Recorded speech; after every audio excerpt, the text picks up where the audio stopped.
So, and I've said to you before, sometimes to get to the right place, I go out in the kitchen and I hang on to the counter. And I pray.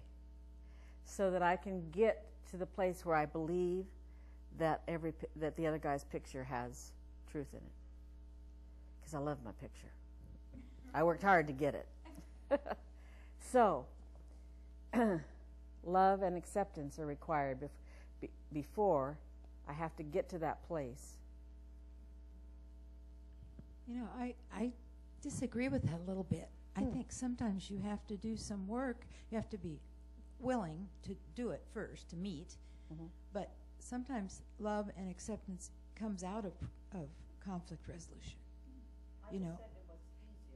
Yeah, no, I'm just saying when she put it's so required. I think you can't require someone to love you and accept you before you have resolution. You can give it to them. Yes, yes. See, I took that she had to get, it was easier for her if she loved them and felt the love. I agree with what she said. I just think if you were going to put that on there, that love is required, there's a lot of situations where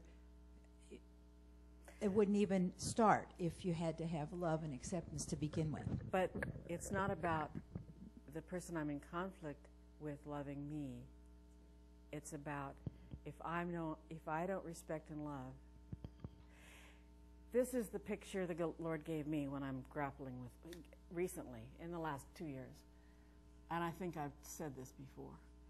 To get there, to get where I love and accept and am willing to sacrifice my picture, I, in my head and in here, I go with the person to the cross. That's my picture. And then, because to go there, I have to do some confessing. I have to clean house. And I'm not going to drag that person. That's part of my ethic. I go with the person. I don't drag. I don't drag.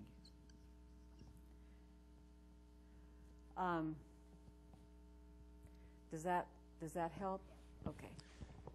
I guess another piece with the acceptance, I think just of conflict in general is knowing that some conflicts are never resolved. That's very good. And that also sometimes you have to learn just to live with the conflict. Mm-hmm.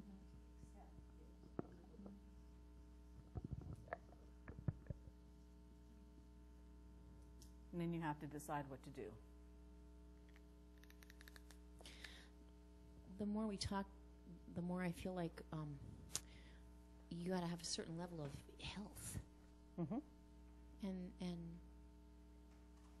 not everyone's running around with a real high level of health. True. So I'm experiencing some discouragement.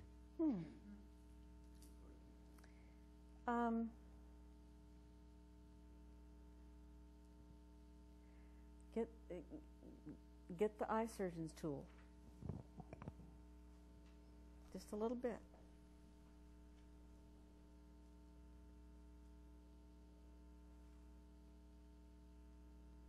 Maybe you're at the sub shop and they forget to give you the mustard in the little packet. So maybe it's a big deal to go to conflict to get your mustard. And so you practice. I notice I don't have mustard. Could you give me one? I mean, maybe your heart's doing this. So my point is, what's my point? I know it. I just want to know if it makes any sense to you. You mean like desensitization? Yeah. Because I used to work with people that had agoraphobia, and that's what we do, little by little, tiny steps, one step forward, back, and that will give you health. Maybe you're in conflict. Maybe. Yeah. Maybe you're in conflict about I don't want to wipe up the spilled milk. So you're in conflict with yourself about what are you going to do about the spilled milk. So it's private. It's just you and the milk. It's not going to go back in the bottle. It's one of those things that will never be resolved. So this isn't this series of classes. This is not about let me see, who was the famous mediator? Oh, Tutu. Yeah, he.